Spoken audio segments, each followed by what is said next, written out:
Ano, mayroon tagas dito. Malakas nga ang tagas, pre. Oh, basang-basa dito. Ito, doon siya nang gagaling sa gilid. Ayan, yan. So, ito yung part number para doon sa mga naka Mio Sporty. Ayan.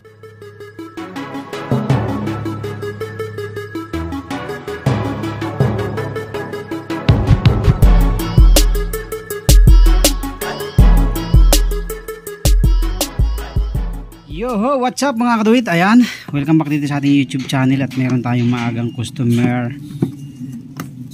Ayan, oh, mayroon tagas dito. Malakas nga ang tagas, pre. Oh, basang-basa dito. Umaga may tulo dito sa ilalim eh. Saan kaya ang tagas yan? Silipin natin. So ito, check natin yung tagas yan dahil malakas na oh. Kita nyo, nagbabasa na to. Kung matatandaan nyo, mayroon tayong ginawa dito last month na ganito rin. So naging tagas niya dito sa gilid. Meron naman tayong o-ring dyan. So ating i-check muna itong Mio Sporty na to. Ito yung huling labas ng Mio Sporty na yung ang muso ay ano, ang likod ay payat. Kasi yung sumunod na labas na yung sulti, yung malaki ang likod. So buksan muna natin para makita natin kung ano ang diferensya. So medyo malamig na to, naka siguro mga 15 minutes na.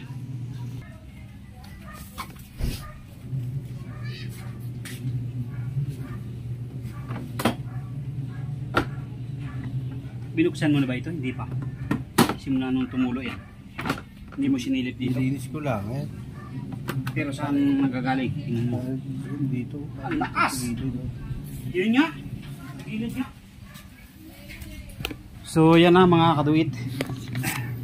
Tama nga yung hinala natin.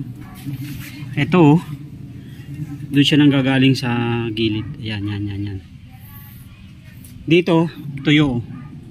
Pag dito kasi ang tulo niyan, dapat dito lang ang basa niyan. Pero kung dito nang gagaling sa breather na to, mismong breather.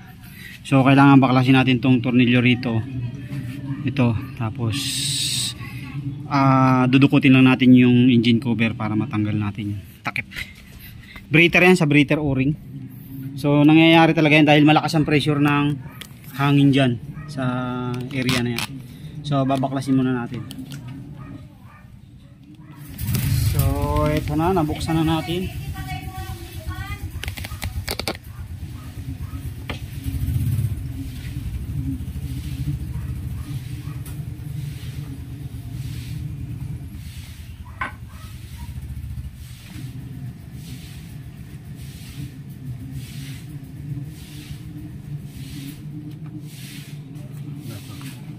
Ano muna yan.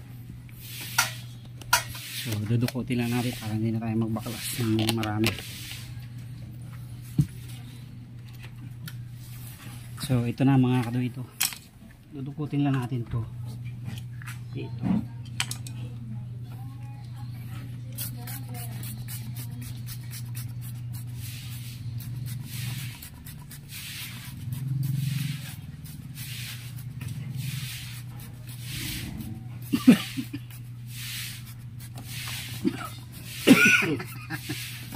Kakasami dyan.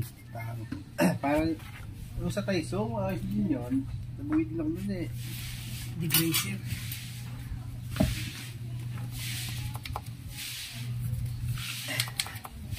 Lambot ang mga dumi-dumi niyan eh. Malaki.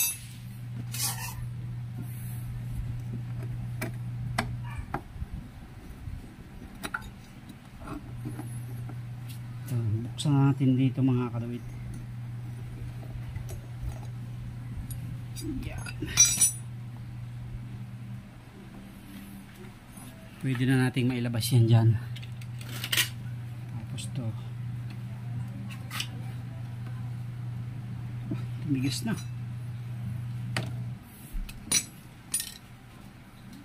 So ito yung problema niya mga kadawit dito. Sa tagas na to. Sa sobrang tagal na, ito kasing gilid na to, malakas ang pressure. So na liit yung o-ring, and then yun na, nagkakaroon na siya ng tagas. So simple lang naman to. Ayan.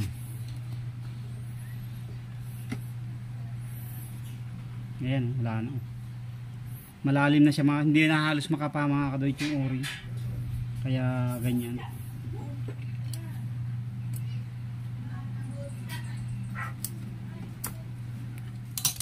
So, eto na mga kadoy na linisan na natin. Ito lang yung problema niyan pag ganyang kalakas ang tagas. Ayan o. Ayan, mapapansin nyo, linis na. Nilinisan natin. Tapos, papalitan natin to ng o-ring. So, ito talaga sa sobrang tagal talagang na liit. Ayan o, pansinin nyo, napakaliit na, pitchit na siya, hindi na siya bilog.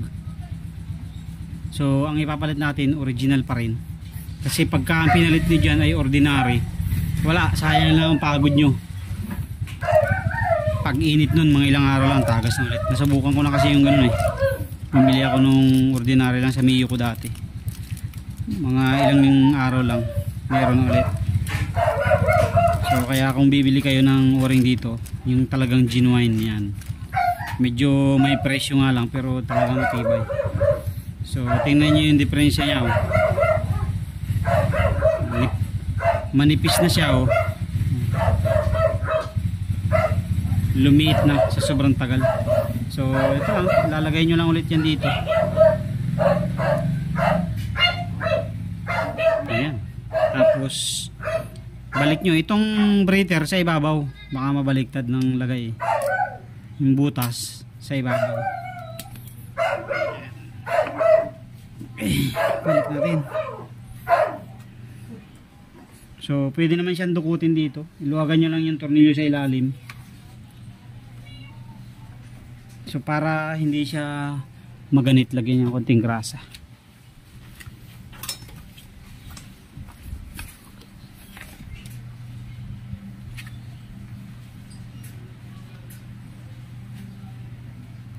Grasahan nyo lang itong palibot para pagpasok madulas siya. Yan, ganyan pwesto.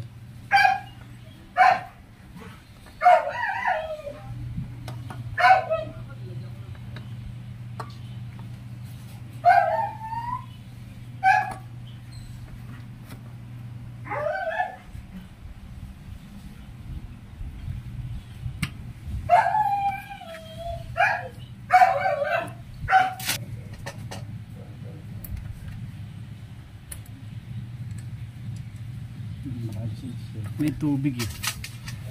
Tubig ng gasolina.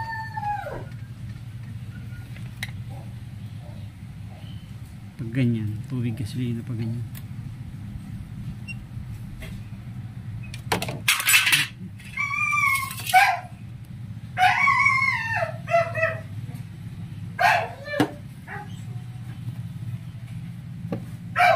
So balik nyo lang mga kadayt yung dalawang alin. Alin talaga ang tornilyo nito.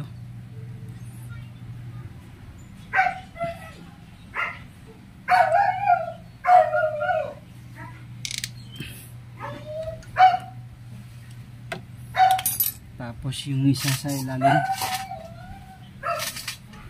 ito.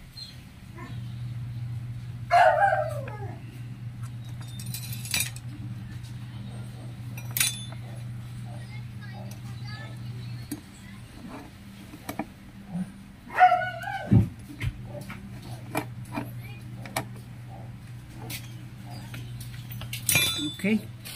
So, ganun lang mga kadoy. Tapos, punas-punasan nyo na siyempre itong gilid. Para mawala yung mga dumi-dumi. Mabawas-bawasan ng mga dumi-dumi. See?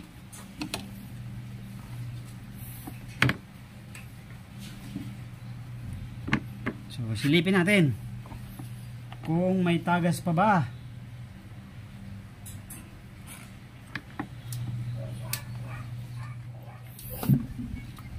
Okay na mga kaduit.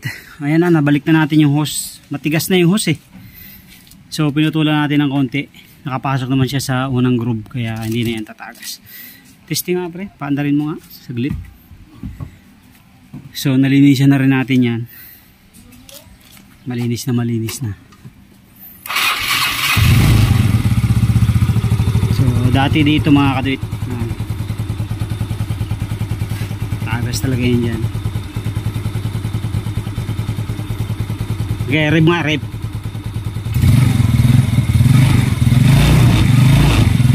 Ayos na.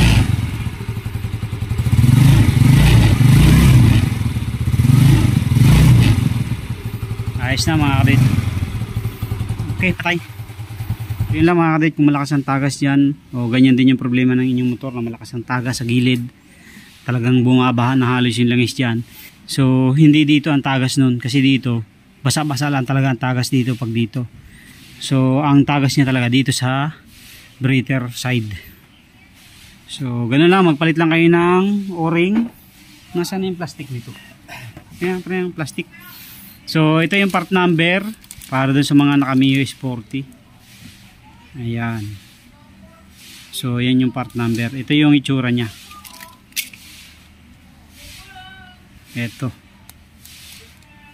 Okay, thank you very much. God bless po sa inyo lahat. Thank you.